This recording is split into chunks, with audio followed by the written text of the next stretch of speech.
Good afternoon. Welcome to today's webcast on career fair strategies. My name is Lisa Parker, and I am the Director of Alumni Career and Business Services for the MSU Alumni Association.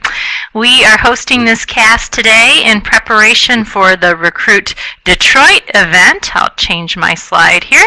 Coming up next week at Cobo Hall, and our after event, the Spartan Recruit Detroit reception, happening at the MSU Detroit Center. I just want to bring a few things to your attention before we go further in the cast. On the left side of your screen, you will see a chat area. This is questions for Lisa. In that area, it does mention today's cast is being recorded. If you would like a recording of this cast, you are welcome to click on that link to Brenda Haynes' email, and she will be sure to send you a copy. I also wanted to bring to your attention the two links. They're separate links because they're being hosted by two different organizations for the events happening next Thursday. The Recruit Detroit event is hosted by My Workster, an external company that coordinates alumni-only career events around the country. And then, of course, Michigan State is specifically hosting the Spartan reception with the MSU Black Alumni Association taking the lead on that. If you have questions during our discussion today, and this is very much intended to be a discussion, so please don't be shy with your questions, you are welcome to pose them to me in the chat area. You can type those questions in at the very bottom of that chat area, and I will see them as I go along. I am nursing a bit of a cold today, so I'm going to try not to litter the conversation with more than the occasional dainty cough. I have my tea, I have my water, I have my cough drop. We will see how this goes. So without further ado, and if there's any problem with my audio, I can't hear myself if I'm too loud, too quiet, please feel free to make that notation in the chat area as well, and I will try to make an adjustment. So, when it comes to career events, it's pretty common for most people to feel like it's something that they have to do, but they're not necessarily looking forward to it. For many people, they've been to career events before. They know the drill. It's a lot of walking from booth to booth, shaking hands, passing out your resume, and hoping that there's some sort of magical connection there that makes it all worthwhile. But really, you, as the job seeker, are the one in the better position to control what the outcome of the event is actually going to be for you, what mileage you're going to get out of it, how much success is actually going to result from your efforts from that day, and the efforts leading up to that day, and the effort that you make beyond that day. So, managing expectations is really an important part, because if you're going into the process with low expectations, or expectations that aren't necessarily appropriate in terms of maybe a company's going to make me a job offer on the spot, it's going to be hard to emerge from that process feeling like it was a good investment of your time.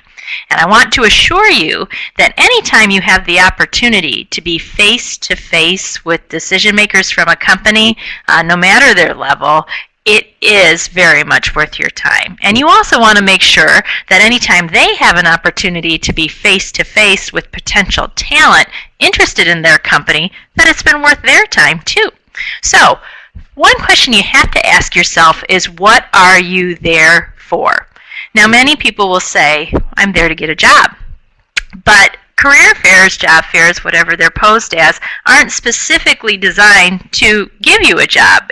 It is part of a process. It's part of a relationship process. It's a good way to get some visibility, get some brand recognition out there. It's a good way for people to see each other face to face who might normally be stuck just interacting with each of you online. So I really want you to think before your toe touches the carpet at Cobo Hall, or before your toe touches the carpet in the MSU Detroit Center next week, why am I really participating in this, and what is it going to, what could I learn from today, who could I meet today, that even if I don't get an immediate interview or a job offer, I still will have moved the ball forward in my job search. So, and that leads to the question, how will you know if it's worthwhile? And this is a question that really only you can answer. I mean, are you going to feel like it was worth your time if you pick up 5 new connections, if you learn about 2 new companies you hadn't heard about before, if you get 3 calls for an interview, if one of those interviews leads to a job offer? How will you know if it's worthwhile? And if you can set that expectation appropriately ahead of time, it gives you an idea of really how much of yourself, how much effort you're going to need to bring to the process, what you're going to need to do on your end, because as I mentioned before, you really do control more here than you think you do, and we'll talk about that as we go on a little bit. So it'll help you to set yourself in the right frame and bring the right strategy to the event so you can emerge victorious, which is what we want for all of our Spartans, of course.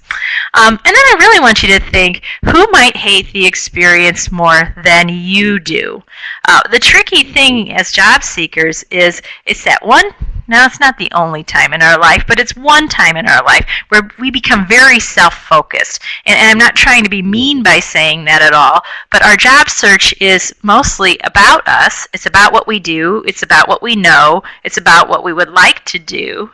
So it's about what we need, our salary, geographic location, hours. So it becomes a lot about us, and it's easy to stop thinking about other people. So I want you to know that there are people who will be participating in this event who are possibly dreading it at times more than you are. It could be other job seekers who are there, and it could be the employers. This is a tricky experience for an employer. Some of the employers have very deep HR departments, and so this is nothing new to them. They have processes in place for how to engage candidates, and they know what they're doing. They've got their squeeze ball things with their brand name on it and their keychains, and they know how to direct you to the appropriate resume submission points in their company. And in some of these other companies, this may be foreign to them. They don't necessarily have an HR department. I know we have an engineering company coming, for example, where I believe some of the engineers will be there. So chatting up job seekers and helping to keep a conversation going that's exclusively about a job search process could be tricky for them, when they might be in a better position or more comfortable talking about their company and about the types of things that they do. So manage those expectations and really just think before you get into this process, if I'm not there specifically to get a job, what am I there for? I'm there to start the process. I'm there to secure some relationships. I'm there to learn some things that will help me get to the point of landing a job, which really it's okay for that to be a goal. Of course it's a goal. That's why we're participating in this with you too. So let's talk about preparation. And when we think about preparation, and we tend to focus a lot on things like, what am I going to look like that day? What am I going to wear? Where is it at? What resume should I bring? If I should bring more than one? And that's more often where I see it stop with individuals.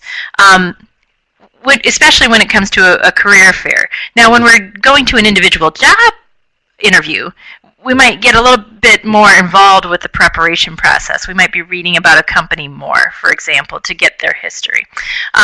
You can do some work to prepare for the Recruit Detroit event at Cobo. If you go to the Eventbrite link, and I'm actually going to see if I can, I'm going to type it over here in the chat area for you. If you go to that link where you registered, which by the way, some of you on this cast are only coming to the event at the MSU Detroit Center, or you're only coming to the event at Cobo. I would like to encourage you, it's not mandatory that you attend both, not by any stretch, but I would like to encourage you to consider attending both, because they're actually two different experiences. The event at Cobo is going to have the more traditional employers laid out in rows where you can mingle, and it's going to be a more traditional job fair. The event at the Detroit Center will have some employers in the house. I think there will be about 8 to 10 of them, but it's going to be more of a mingle and shaking hands and just interacting with one another in a positive way to see what we can learn about each other, that would be beneficial. So, but that bit of preaching aside, if you go to the link, which I just put in the chat area, for the Recruit Detroit registration area, in that Eventbrite tab, if you scroll down, you can see the growing list, and there will still be companies adding on, the organizations that have committed to participate. And some of them have actually filled out to a degree the types of positions that they plan to have in play. One that we absolutely know about is Chrysler, because Chrysler is the title sponsor for this event. So I expect them to be bringing a large crew. But go to that Eventbrite tab and read through those organizations, and don't just focus on the ones you know. You may actually need to spend some more time focusing on the ones that are unknown to you, and see what you can find out in terms of not just what they have open, but what's their what is their company involved with? Where is it located? How many employees do they have? What are their customers typically? What industries are they in? Try to get a sense of who you might be interacting with, so you can be prepared for the next portion of preparing for the event, and that is you've got to have an idea of what you are selling.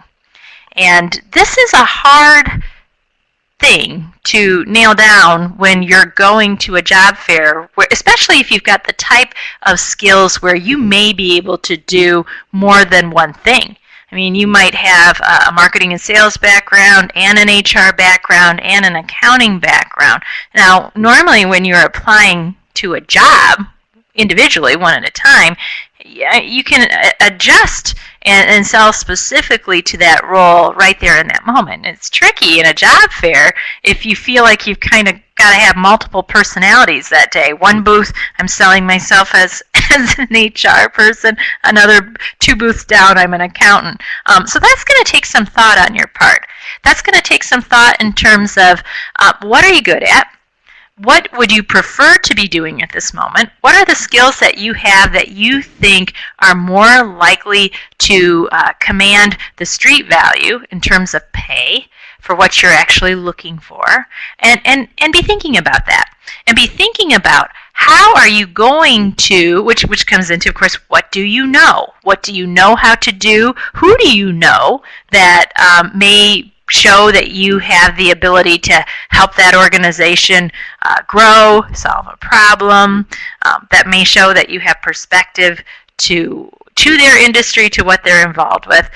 So this is the type of thing that takes thought, because I'll tell you, and I don't know, and you certainly don't have to raise your hand here and say, it's me, but for those of you who have actually had to work at a career fair, as an employer who've had to stand there to shake hands with job seekers and talk to them, there is a very predictable rhythm to those conversations.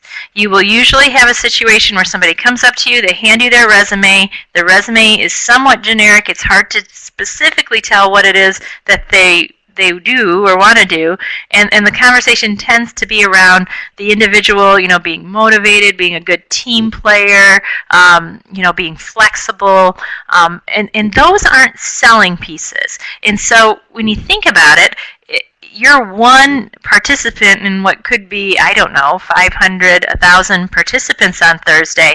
If you fall into that category of the individual who's selling conversation is similar to everybody else's, it's going to be hard to do that last bullet point. What's going to make you memorable? What is going to make you memorable? And it could be information that you share about yourself, but it also could be the way you treat the relationship with the individuals that you're meeting that day. It could be in how you handle your time with them. It could be the questions that you ask that are so different than what other individuals have posed that make it easier for people to say, yeah, I remember that, Lisa. And it also could be the materials that you leave with them. Now, is that going to be a resume? Maybe, maybe not. We'll talk about that next. Is it going to be a business card?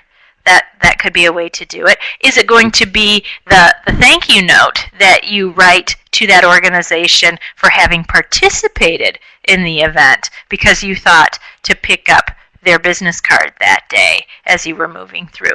So think about this in terms of preparation. If you have any questions, again, don't hesitate to put them in the chat area. If I don't see questions, I'm just going to move forward. So let's talk about resumes. Now, I'm not going to get into what should be on a resume really in this conversation because we've got an hour, and I want to use that time to talk to you about really readiness for Thursday. And resume conversations, they require a lot of time to do it right as well. And everybody's situation is unique. Professions are unique, how long you've been in the field, if you're looking to switch roles from what you've done in the past. These are deep, deep, deep discussions, and they're very personal discussions, so I don't want to gloss over that today. But I do want to talk to you about, at a career fair, at an event like Recruit Detroit, what is the typical role of the resume? So you can decide how to use it. Your resume, so I've talked to many job seekers who said, why did I even come here? Why did I even bring my resume? Because I got to the table and everybody consistently, maybe with the exception of a handful, said, here, please go to our website and apply online. Please don't be upset by that. That is becoming the norm for a lot of reasons. For one, it's easy to track. I mean, I used to be the gal who had to come home from career fairs with stacks and, inches, 2 inches, 3 inches thick of resumes that I had to weed through. Technology has made it so we don't have to do that anymore, so why would we?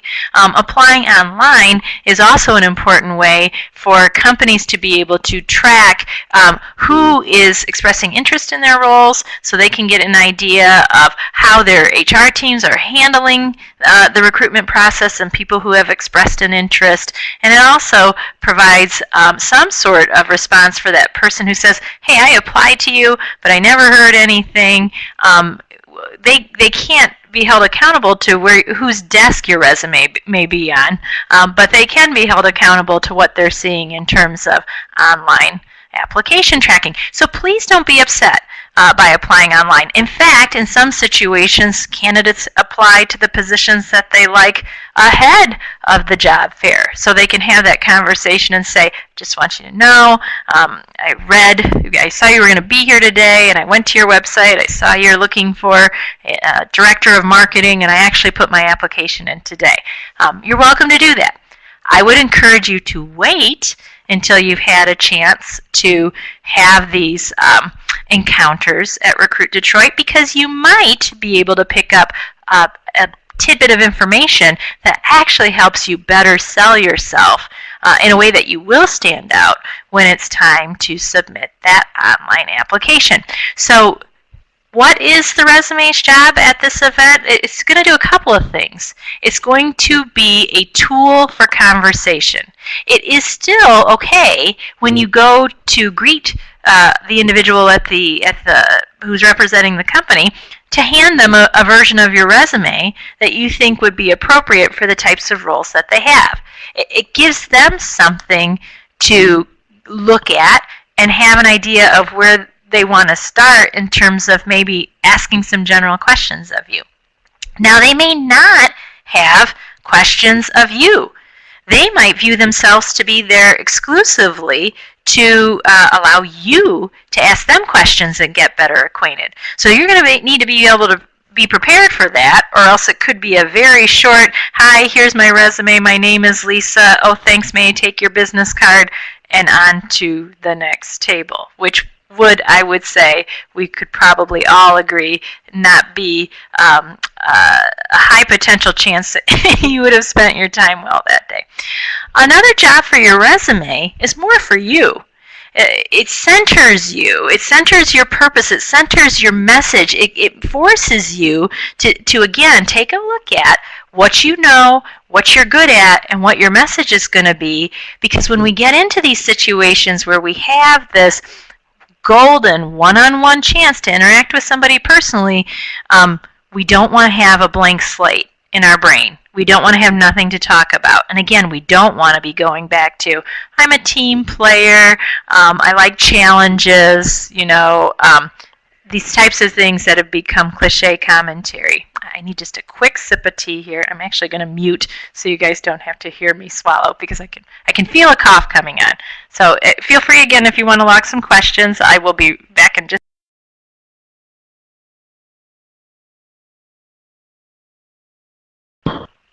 Okay. So we know that the job of this resume is to create a tool for conversation for the employers to have an idea of where to go with us, and it's going to center us. To talk to you a little bit about resume strategy and what you might want to have on it, I would always recommend, now people will say to me, because I'll look at somebody's resume, I'll take a peek at it, and I'll automatically have some ideas on how to take it up a notch to make it stand out. And it's been discussed, and I think it's a fair point, that I'm in an advantage because I see resumes all day long. So I know what other people are doing with their resumes. So if somebody's resume looks flat to me, if it's too text heavy, if it's not really positioning interesting things up at the top and getting my attention right away, it's easier for me to see because I look at resumes all the time. Job seekers aren't necessarily looking at other job seekers' resumes, they're looking at their own. So I would recommend you go to, for example, Google Images and search resumes. And just see, you can look at them, in great detail. But before you do that, just look at the search results kind of from that 30,000-foot view and just visually take in some of the different ways that people are selling themselves. Because again, if you're going to stand out in a job fair, or if you're going to stand out in a hiring process, you've got to find a way to not look like 95% of the other individuals that you're up against, because it's just so easy. I mean, everybody is human in this process, and it's so, our attention, companies know, who market to us all the time, they know what they need to do to get our attention. For example, my kids are young, they're 5 and 7, and walked them into a McDonald's once, and my son was asking about something, and I didn't know why he was asking about it, what was driving the conversation. And then that was the first time in my life that I actually realized, because he pointed to it, that sometimes they actually have signs under the counters, which I never see. But they've positioned it there because they know that the audience that they're hoping to engage will see it there and will react. So my son saw it, and he's tugging on my shirt, "Mommy, mommy, mommy." You need to be thinking about your resume that way. What type of information, again, am I selling? What's the buyer going to want? And where do I want to put this information visually so they're more interested in moving forward on figuring out how to make this sale happen. So search resumes on Google Images. You will find some things that are very traditional. You will find some things that are way off the charts from what you might consider comfortable and appropriate. It's good information to have. Find your comfort zone. And if you can specifically look for resumes in your field, like marketing resumes, attorneys' resumes, what have you, or resumes in the field that you're looking to move to, that can be helpful. For example, if you've been an instructor all of your life, your resume looks different than maybe somebody who's going to be a program manager in a nonprofit. So if you don't take a moment to see, well, how do program managers in nonprofits sell themselves, you are going to look like an educator when you apply. And you might be more likely to hear that response, you're not quite the fit that we're looking for. I see a question from Marvin.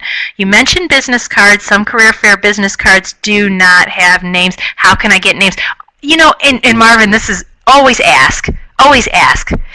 Ask for their name, write it down on the information. If you have to have a particular notebook that you carry with you, absolutely get it. And it's also okay, I'm really glad you asked this question actually, it's also okay to see if you can pull out names of other individuals in the organization who may not be there that day.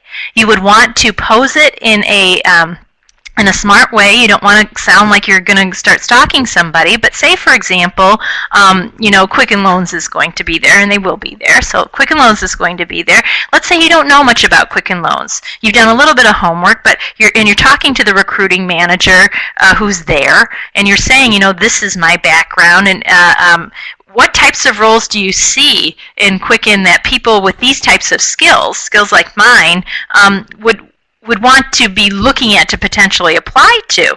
And they'll tell you, being able to offer up, for more perspective on Quicken and more perspective on what it feels like to be in a role like that. May I follow up with you in the future and see if it's possible for me to connect with somebody who's in that role to talk about what it's like? That shows initiative. That shows somebody who's not just trying to take on any position that they can cross their fingers and land. That shows, you know what, Quicken, I'm interested in you. You're on my radar. I'm glad to hear that this type of role might be the type of role that would use my skills. And to make absolutely sure that I'm not going to waste your time, I'm going to take it to the next level, and I'm going to investigate it a little bit more. So great question. Another thing to think about in terms of resume, so we talked about looking up to see what other people are using, what they're selling, is how you bring your resume with you.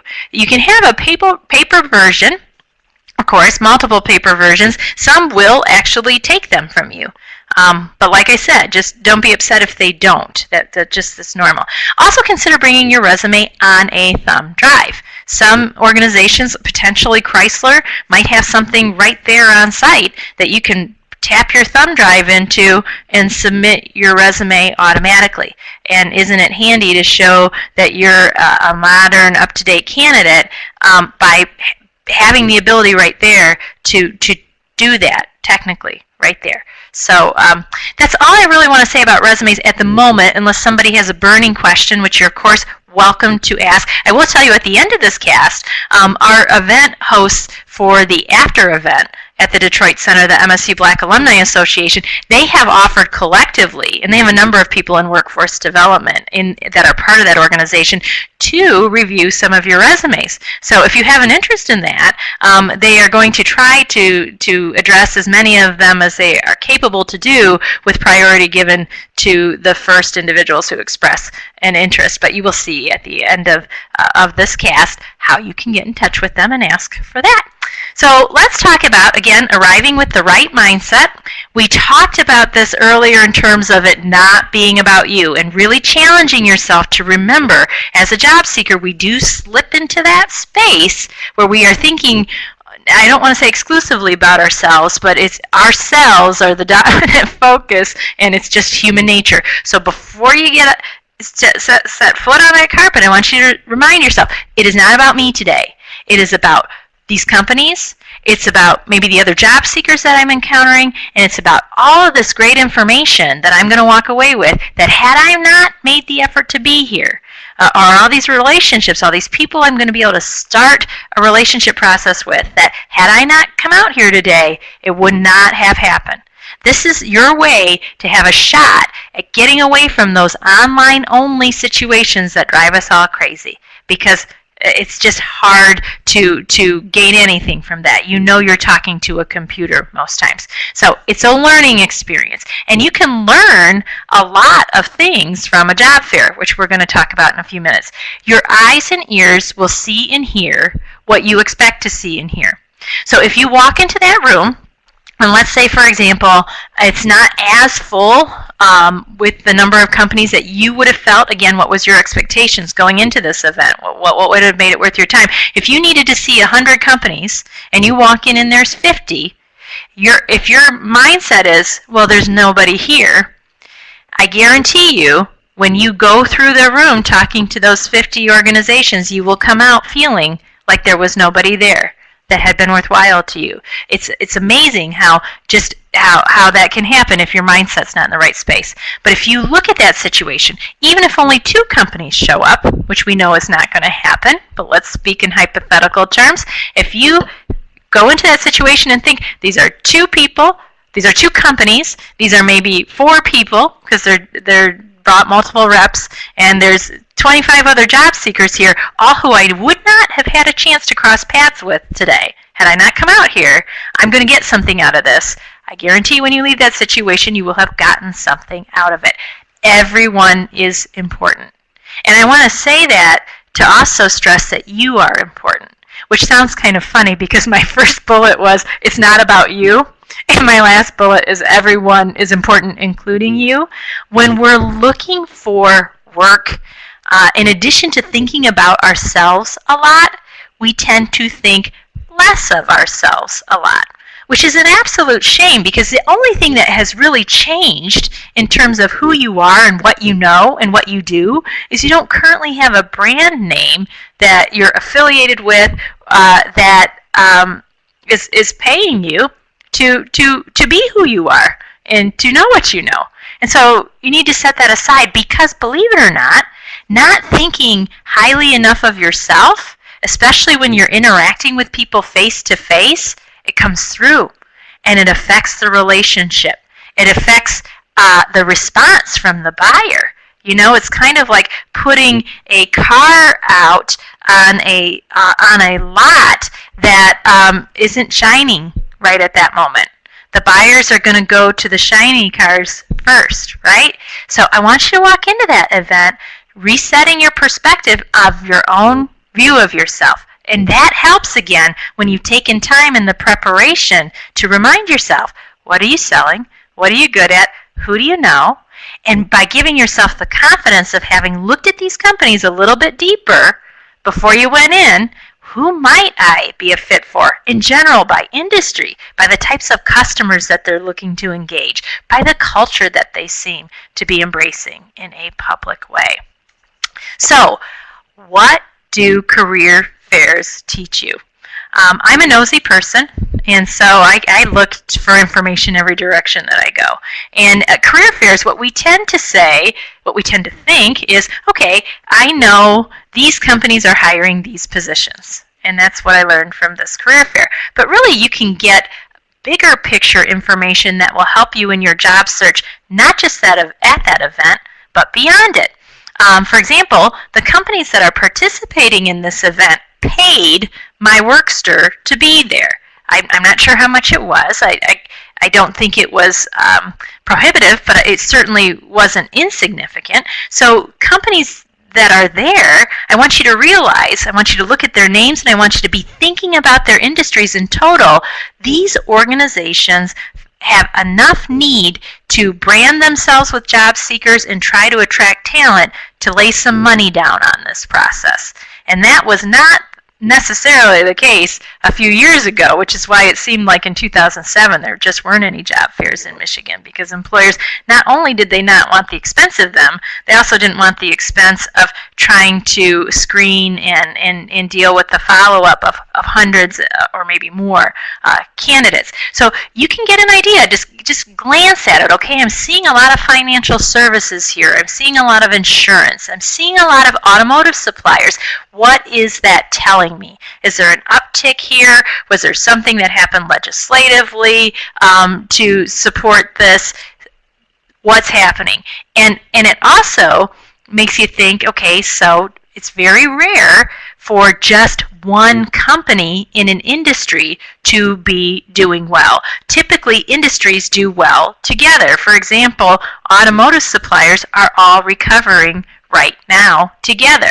It's not just the ones that happen to have come to that event. So you can think, okay, this automotive supplier is here, raising its hand, saying I'm trying to get some talent, and being mindful of the fact that there's all sorts of roles within a company. So the company, you might look like, well, what they wouldn't have anything that I do. You just don't know. There's just, like Consumers Energy, I don't know that they plan to be at the event. I think DTE will be there. But I'd heard them remark one time about the only positions that they don't hire for are RNs. They just have so many different roles in their company, you'd be surprised. So be mindful of what potential industry trends are. Be mindful of, okay, these are the companies who are here today. Who are some of their competitors who might not be here today, who are also experiencing growth, but I won't have to necessarily compete against the 500 people who showed up with me here today. Okay, so it also exposes you to lesser known brands, companies that we don't know very well. And what I see job seekers do time and time again, because again, we're all buyers and we respond to brand names that we know, I see job seekers lining up for a country mile to talk to that company that everybody knows about, like DTE, for example, or here in here in Lansing, Jackson National Life, Michigan State University, what have you. But then here's this company that's a name that doesn't really register, and everybody's kind of walking past them. If they have, some Jolly Ranchers on their table, maybe somebody swipes one or two, but the conversation doesn't take place because it's not a known entity, right? I want you to think about a couple of things there. For one, if it's people's knee-jerk reaction to avoid lesser-known brands, if you pay attention to that company, you're absolutely going to stand out. And you will also be competing against fewer people because, again, the masses are flocking to those big brands that everybody's responding to. And I also want you to think about the fact, I want you to challenge your view of companies that you don't know very much about. Because what I hear from job seekers, and I don't fault them for it, it's a logical response is, you know what, I've been through so much, I need something stable. I need a company that I know a lot about. I need a brand that I can trust. And I absolutely understand that. But I want you to realize that when you think that and when you act on that, no matter how justified it is, you are doing the exact same things that employers are doing that drives you crazy, right? Think about the employers that are only hiring people they know and not giving a chance to outsiders, right? Not giving a chance to the people who are just applying online. What do you think they're saying in their mind? We've been through so much.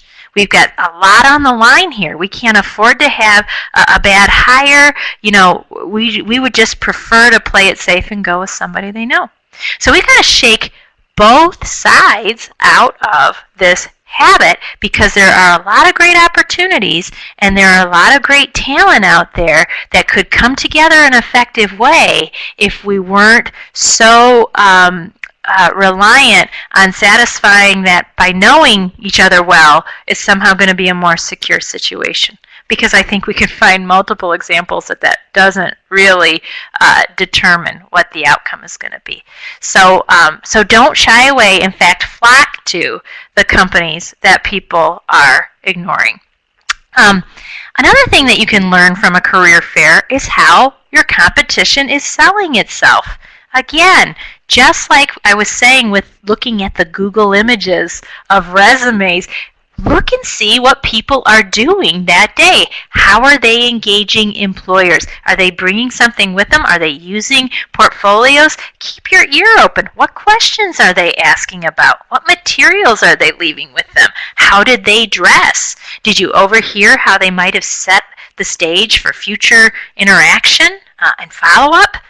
This is important. You may not be able to make an immediate adjustment at that actual event in order to kind of catch up with your competition, but you've at least learned something you didn't know ahead of that event that you can incorporate into your job search moving forward, right?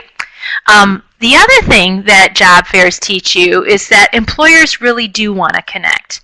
I hear frustration that employers just want to do this internet thing. I want to tell you that's not really what they want to do. It's what they feel they have to do. They want a chance to see face-to-face who the people are who want to work for them. And I need to stress, want to work for them.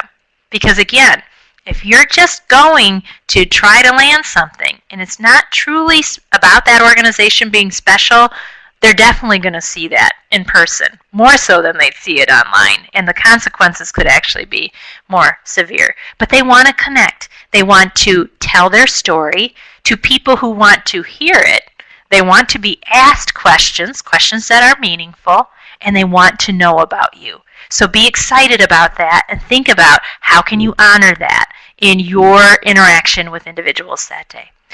Career fairs also teach you about culture, in part because of what organizations say on their materials, and in part because of how the representatives that are there interact with you. You can get a sense of how casual are they, what type of lingo do they use? Are they wearing every electronic device on their belt? Where if you mention that you don't like LinkedIn because you think it might be risky, that could be a bit of a technology conflict, for example. So again, eyes and ears. You will see and hear what you expect to see and hear. Be looking for signs when you're meeting with people. What's the quality of the business cards that they're using? What's their tagline? Do they have their names out there? Are they using your name? All of this. Are there Spartans involved too? Because some of them will tell you that day, we're going to deck you out in a way when you get to Cobo Hall that every employer is going to know who the Spartans are. And I'm telling you, that will also be a conversation starter because they will usually tell you if they are a Spartan.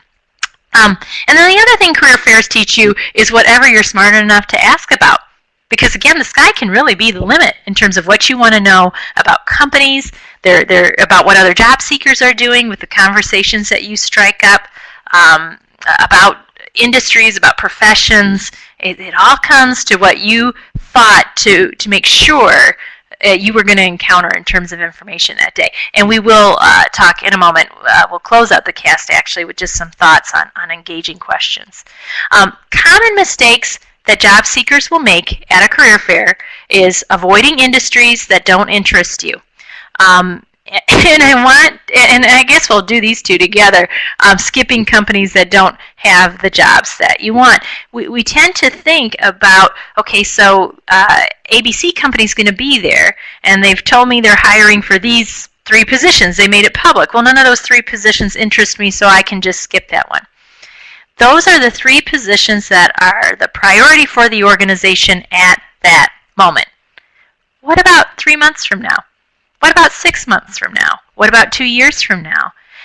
Taking that moment, that precious moment, especially if there isn't a huge line to speak to that person, to really get a sense of what they do, what types of roles exist in their environment, and what influences when they might need to make another hire, is going to give you good information. So don't just approach it as if whatever information you're getting from that organization for the present speaks to what it's going to be like forever, because that's not the case. And also in terms of industries, again, as we mentioned with like consumers energy, there are layers of positions in every company that require a variety of different skills. So, you might think, I don't want to work for a plumbing company, I'm not a plumber. But they have HR people, they have marketing people, they have accounting people, they have IT people. And so they need lawyers from time to time. So you just don't know. Flocking to the big names we've already talked about. Assuming one-dimensional contacts. Now what I mean by that is, with a networking situation, let's go back again to talking about you for a moment, when we were talking about valuing yourself.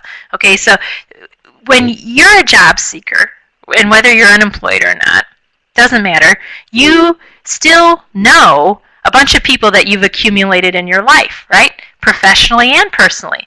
You know people from previous jobs, you know your neighbors, you know your relatives. Sometimes we don't always want to know our relatives, but it is what it is, right? For some reason, when we're interacting with companies, and this isn't just at job fairs, this could be networking events, this could be interviews, it could be anything. When we're interacting with companies as a job seeker, we tend to act as if that contact we're reaching out to isn't like us. Doesn't know people, from all over the world, all over the country, from many different experiences in their life. So we might look, for example, at that financial planner. Okay, so I don't know if there's going to be any financial planners at Recruit Detroit, but there was a time when I know in Michigan it seemed like that was the only position, insurance sales and financial planning, that you could that anybody was trying to hire for. And I had job seekers that would say to me, there's no way I'm going to go talk to the company that's doing financial planning. I'm just not going to do it. And I would remind them, now you may not be interested in that role, and you do not have to pretend that you are in any stretch. But what is the harm? That person has made themselves available that day. You've made yourself available that day to connect with that individual and get a sense of what they're looking to do.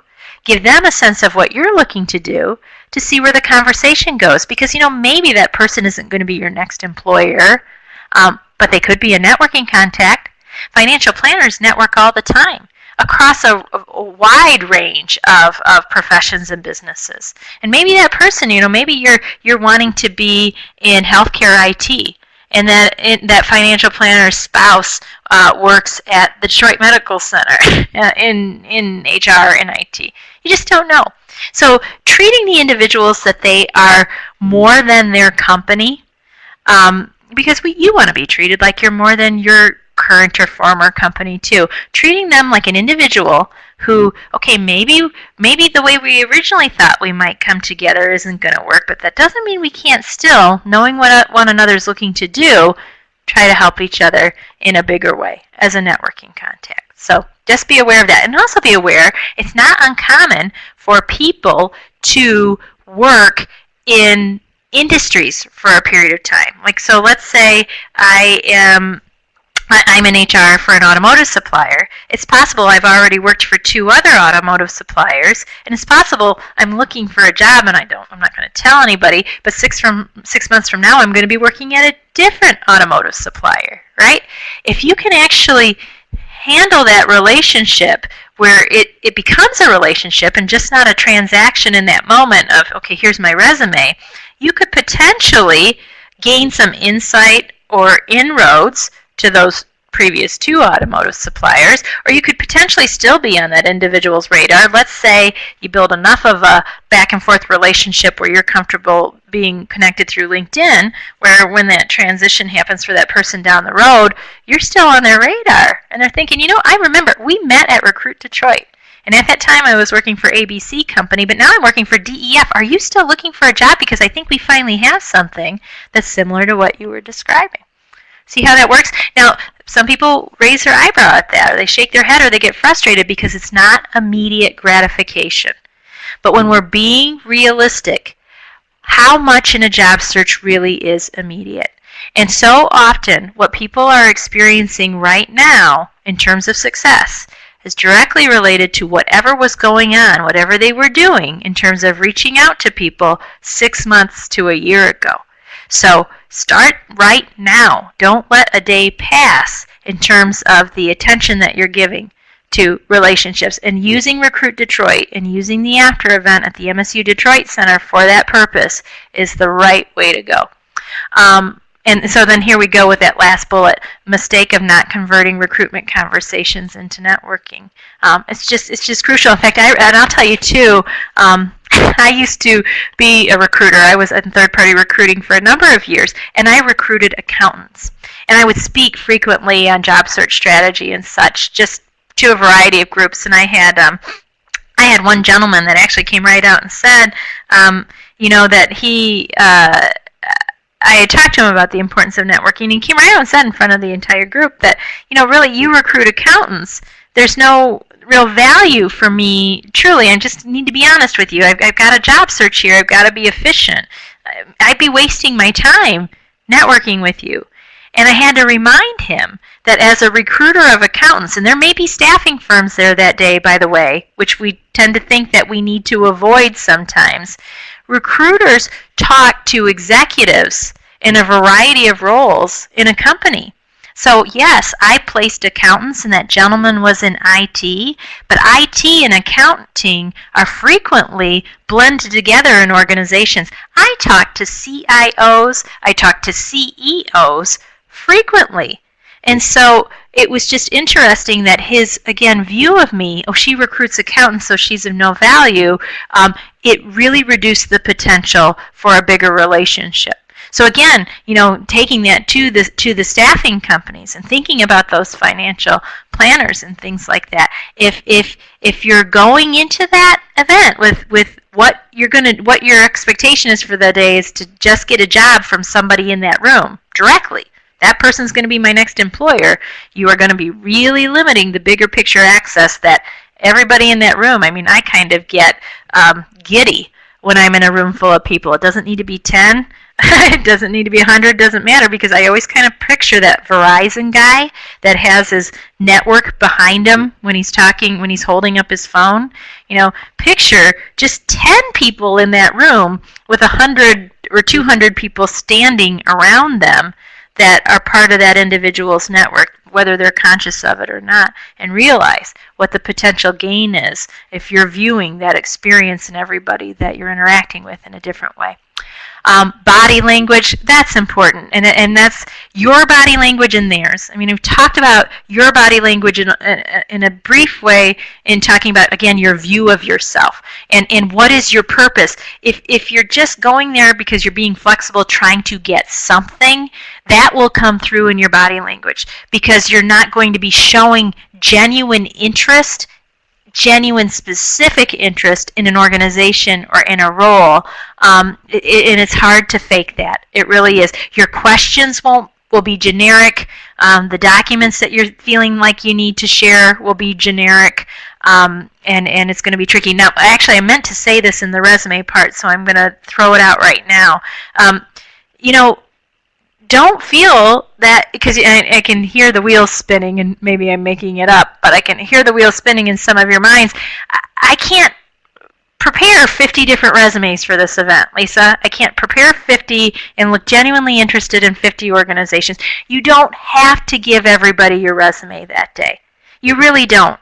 In fact, you can even tell employers if they're asking for a resume, you know what, I wanted to have a chance to meet you first, to hear a little bit more about your organization, to hear a little bit more about what matters to you in terms of technology and innovation before I put together a piece, a resume that would speak directly to your interests. I will be submitting it this evening, or I'll be submitting it tomorrow, type of thing. That's okay. Body language, too, in terms of surrounding. You need to be aware.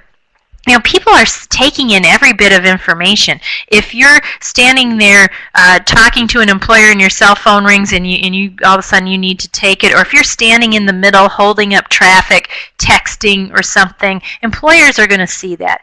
If you're engaging an employer, let's say you're talking to DTE and you've got 50 people behind you who also want to talk to that same decision maker, and you've got that person hijacked for 10 or 15 minutes asking questions that you could have easily looked up online. What's your website address? And that's the kind of thing that will drive people crazy and probably move you to the no category. You also want to paying attention to space, how much room you're giving people.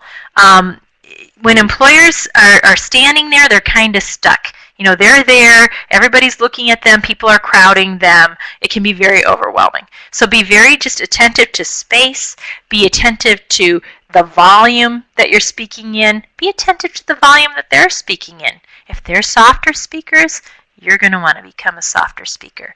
If they're speaking quickly, you're going to want to speak quickly and get to the point. If they're finishing your sentences for you, notice that. They are trying to move you along. Also look at word choices. Look at what jargon that they're using, and make note of it. I'm not saying you have to throw it back at them at that moment, but if there's something specifically that they're saying, for example, my boss talks about things being in our wheelhouse all the time. That's in our wheelhouse, that's not in our wheelhouse. I know that he says that. So when I'm trying to make a point to him now, I might say, okay, I think that this is actually in our wheelhouse. And all of a sudden it feels like, we are a great team already, but we're talking the same language, and so the message is more comfortable. Another thing in terms of body language is comfort with questions. How are they responding to what they're asking, what you're asking them? What's their face telling you? Are they giving you short answers, or do they seem to be really engaged? If they're being short, if they're looking at their watch, don't ask them questions. That's not what they're interested in. Or think, am I asking them things that, like, tell me about your benefits? Don't use this time for that. Okay? Maybe try a question that we're going to get to in this next slide that's bigger picture and more fun to talk about. Maybe talk about them. Interest in responses. look at how, if they ask you something, look at what they're doing when you answer them. You know, are they shaking their head quickly? That usually means, yeah, I get the point. I get what you're saying. You know, are they looking at their watch? Are they looking at the person behind you saying, 2 more minutes or something like that? Be aware. So engaging questions. When you're asking questions, because I'll have people say to me all the time, okay, Lisa, give me a list. What questions should I be asking you? I can't make a list for you because I can't say what you want or need to know that's going to help you. That's going to help you with your job search. That's going to help you know better what organizations are going to be a fit for you. That might give you some insight as to what you might need to develop, okay, to be a more appealing candidate. So the questions you ask should give you information you can use to better sell yourself in the future. Again, imagine using this experience not as a resume drop-off. Not as, okay, here, I saw you, we've met in person, you have my resume, I hope I hear from you. Let's say we're using it for something different. Let's say we're using it to gather intelligence. So when we do move forward with that resume submission, whether it's online through a keyword search system or whether it's directly to someone's email or whether you're mailing it after the event, you're armed with some information that if you lace it in the content of what you're selling, it's going to get you noticed. So, and a couple of things that you want to be thinking about in terms of questions, and I'm not saying to ask these ones that I've really got written here, but I want you to be thinking about what changes has the company experienced recently. Change tends to drive hiring needs, okay? Did they merge with somebody? Did they roll out a new product? Did they just become owned by a Japanese company? Did they just go public? Did they just become employee-owned? Are they part of an industry that just, had some sort of amazing change or development because of the federal restrictions? Who knows? Do they just incorporate new software? Who knows? What is the company's innovation strategy? That's another thing that influences change. If they've got something big that they need to do down the road and they don't currently have the skills in place to get it done, guess what they do? They hire. So what skills, soft and hard, are going to need to be added for what that company's doing moving forward? Okay? How do internal and external customers influence the roles, decisions, and initiatives within this company? And sometimes you really need to know who are the internal and external customers in order to be able to sell yourself effectively to an organization. You need to know how your role or the role that you would want to chase fits in the equation.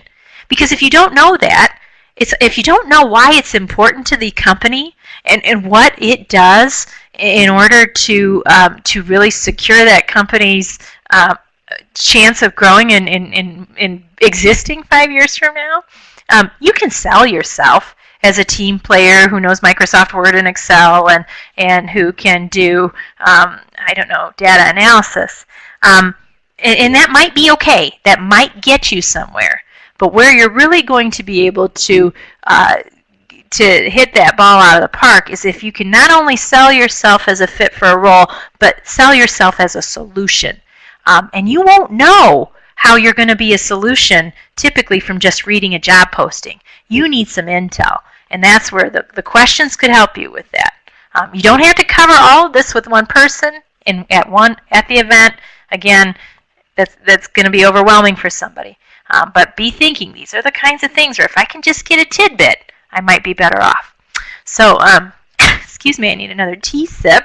While I take my tea sip and we look and see, we're right here at 1 o'clock. If there's any questions that anybody has that they want to pose, you're welcome to pose them. Email Brenda if you want a copy of this recording. This is the email link for those of you who may want your resume reviewed ahead of Thursday's event by members of the Michigan State University Black Alumni Association. They have a team of about 10 members who are ready to get together and individually or collectively look at your resume for you and just give you their feedback, their initial impression of how it looks or what their takeaway is of what you're selling. If you feel that would be helpful, definitely email, and I'll put it actually over here in the comment area, so you can just click on it, because I know with the PowerPoint, you can't do that, so it's not a hyperlink. So msurecruitdetroit@gmail.com. There you have it. And then I'll move on to my final slide, which is my contact information, email and phone number.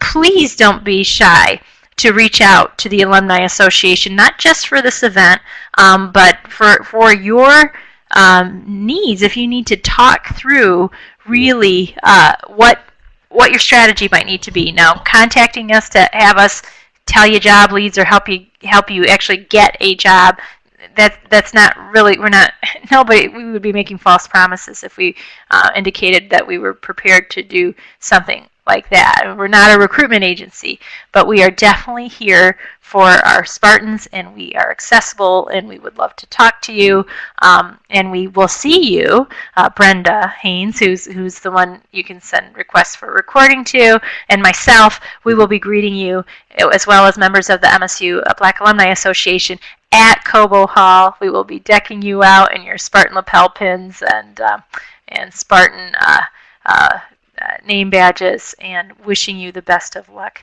that day. And I don't even have to say luck anymore, right? Because you're not going to need luck. You're going to have a game plan, and we're going to get it done Spartan style, right? So go green. Thank you for joining us this day. If you're watching this cast after its completion, please know you are still welcome to submit resume for review to msurecruitdetroit@gmail.com. I'm not sure if they will still have slots available to review them if you're watching this cast within a few days of the event, but it's always worth a try. So thank you, and have a great event.